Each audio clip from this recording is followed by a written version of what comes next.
Oke, sekarang kita akan coba melihat, sebelumnya kan kita udah sempat belajar terkait dengan event dan frame ya. Nah, sekarang kita coba melihat dua frame ya. Jadi frame pertama kita kasih nama ini frame X ya. Jadi frame X punya aksis X, Y, dan Z dengan titik origin O, ya ini frame S. Sementara ada satu frame lagi yang kita kasih nama frame S aksen, di mana dia punya aksis X aksen, Y aksen, Z aksen, dan O aksen.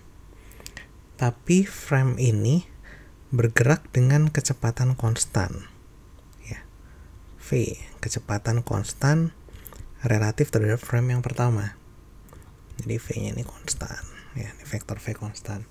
Jadi frame pertama kita kasih nama S atau lap frame,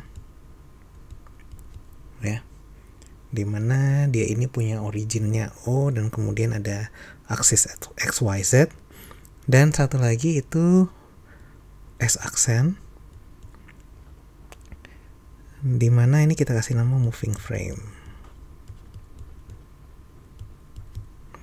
Nah, dia originnya O aksen, kemudian aksisnya adalah S aksen, Y aksen, dan Z aksen. Jadi ini yang ini, sementara yang ini yang susah. Ini ya. Oke. Nah, misalnya tadi kan kita sebelumnya punya satu event P ya di sini ya. Nah, sekarang kita anggap ini event P di mana dia memiliki koordinat dalam bentuk vektor XP, YP, ZP, TP. Jadi dia terjadi di XP, YP, ZP, dan TP ya. Atau bisa kita tuliskan bahwa pada kerangka S ya, yang ini X, suatu event terjadi pada sumbu X nya itu XP gitu kan, P gitu. Ini kita definisikan, dan juga pada waktu TP ya. Nah, ini kita misalkan event P yang terjadi pada kerangka S. Oke. Pada waktu T sama dengan 0 ya. Pada waktu T sama dengan 0, titik originnya kedua kerangka ini saling berhimpitan, jadi coincide gitu ya. Jadi pada waktu T sama dengan 0, titik origin O dan O aksennya itu berhimpitan. Atau dengan kata lain, ini kerangka ini saling sama aja. Jadi S itu sama dengan S aksen pada saat T sama dengan 0 gitu ya. Tapi kan kemudian dia bergerak ke arah yang S aksen ini bergerak dengan kecepatan V gitu ya, konstan ke kanan. Nah, ini titik event P dilihat dari kerangka dari frame S ini kan seperti ini, XP, YP, ZP, TP. Nah, bagaimana event P dari frame S aksen ya, itu kan pertanyaannya ya. Nah, kita bisa menggunakan yang namanya transformasi Galilean. Jadi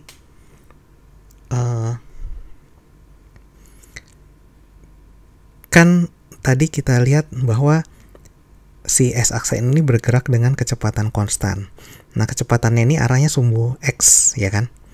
Artinya di sini vektor kecepatannya, ya kecepatan si kerangka S aksen itu, dia itu cuma punya nilai 1 di sumbu X maksudnya ya. Vx ini. Nah, transformasinya adalah pada X aksen. Even P di X aksen itu sama aja dengan even X di koordinat X di kerangka S dikurangi kecepatan kali TP. Oke. Sementara untuk Y dan Z otomatis tidak berubah. Ya. Karena kalau kita lihat lagi ke gambarnya, ya kan X-nya aja nih yang berubah. Kalau misalnya di sini X-nya itu dinilai di titik ini, bagi si siapa nih? Si koordinat S ini, ya kan? X di si titik P ini nih udah kayak di negatifnya gitu loh. Ya kan? Kalau kita panjangin sumbu negatif X-nya ini ke belakang. Ya, kalau kita lihat bayangkan titik ini. Jadi, tapi Y-nya itu tetap sama, Z-nya juga pasti tetap sama gitu ya. Yang lainnya tetap sama, tapi bagian X-nya aja yang agak beda. Gitu ya. Nah, bagaimana dengan waktu? Nah, untuk saat ini waktunya itu tidak kita anggap sama. Tapi ini sebenarnya intuitif. Intuitif dalam artian bagi dua orang pengamat atau dua kerangka yang berbeda, frame S dan S aksen, ya waktu itu nggak akan berubah kan. Ya, ini kisah di transformasi Galilean gitu ya. Jadi inilah yang disebut transformasi Galilean. Nah, misalnya, ya kita bilang misalnya ada suatu event ya pada S aksen ya, dimana event ini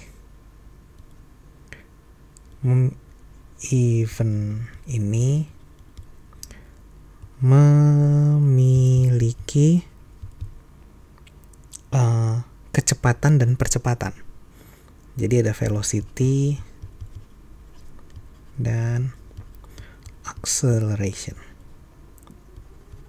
Oke, jadi ada percepatan dan ada kecepatan. Nah, bagaimana kita melihat dua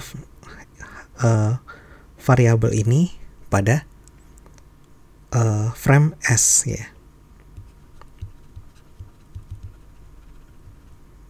Nah, ya kan, dua ini diekspresikan gitu,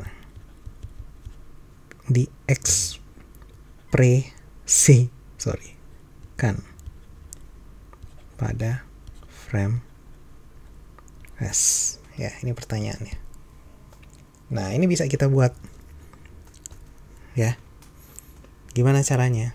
Jadi kan definisi kecepatan itu adalah perubahan terhadap waktu. Jadi karena di sini kita bilang dia pada S aksen, maka perubahan dari S aksen di sini terhadap waktu.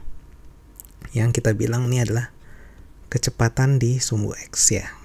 Komponennya seperti ini. Nah, X aksen sendiri ini kan kalau kita lihat sebelumnya adalah X minus V kali T.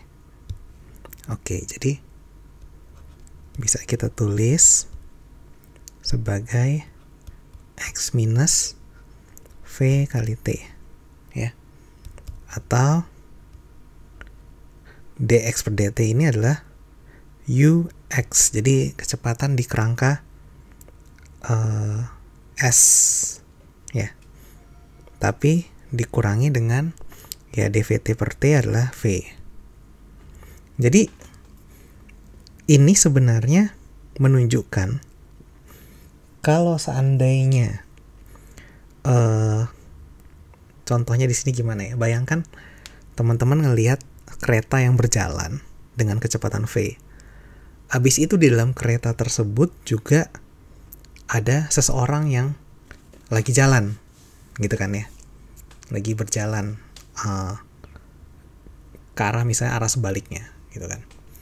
Nah itu kan otomatis nantinya kecepatan si orang itu diukur dari kita yang di luar kereta, itu akan dikurangi dengan kecepatan dari kereta itu. Ya kira-kira seperti itu misalnya. Jadi kalau seandainya kita melihat dia berjalan di arah yang sama dengan kecepatan kereta, maka kecepatan si orang yang berjalan dengan kereta itu seakan-akan double gitu, misalkan cepet banget dia jalan di kereta karena dia jalan dalam kereta yang sedang berjalan. Nah, dia kira-kira seperti itu. Jadi orang yang di luar kereta dan orang di dalam kereta itu akan melihat si orang yang lagi berjalan ini jalannya itu dengan kecepatan yang berbeda. Nah, bagaimana dengan percepatan? Ya, percepatannya ini, nah di sini hal yang menarik. Kalau kita lihat percepatan itu kan turunan kecepatan terhadap waktu. Berarti ini adalah turunan dari ini. Oh ya, sorry lupa, ini turunan DAT aksen ya. Harus ditulis. Walaupun kita anggap waktu seharusnya sama ya, tapi kita tulis dulu di sini. Nah, ini kita definisikan sebagai AX aksen. Nah, baru ini kita tuliskan X per DT ya. Minus dV per dt. Nah, ini yang menarik. Bagi 2, karena ini kan V-nya konstan. Jadi ini 0 kan, ini 0. Nah, ini ternyata sama aja. Jadi kesannya bagi 2 S dan X aksen, si A-nya ini percepatannya. Ya. Ini implies percepatan invarian. Ya. Nah, ini punya konsekuensi yang menarik karena kita ingat hukum kedua Newton itu kan F sama dengan M kali A. Artinya di sini karena percepatannya invarian, mau itu A di kerangka S atau A di kerangka S aksen yang bergerak dengan kecepatan konstan sama aja. Sehingga gaya atau force itu juga kita bilang invarian. Ya. Jadi kesimpulannya, pada mekanika Newton, A dan T dan V ini invarian. Invarian ini artinya nggak tergantung kita berubah frame ya. Selama itu frame yang bergerak dengan kecepatan konstan, maka gaya maupun percepatan itu akan sama aja. Entah di pengamat di frame pertama, kedua, ketiga, selama antara frame tersebut itu bergerak dengan kecepatan konstan. Jadi istilah kasarnya itu nggak masalah mau pilih frame yang mana gitu ya. Kita sebenarnya no inertial frame is above others. Ya, ini adalah mekanika klasik yang nantinya akan kita lihat apakah seperti ini di kenyataannya ya. Apalagi kalau nanti kita bicara tentang cahaya. Oke, sampai sini dulu. Terima kasih.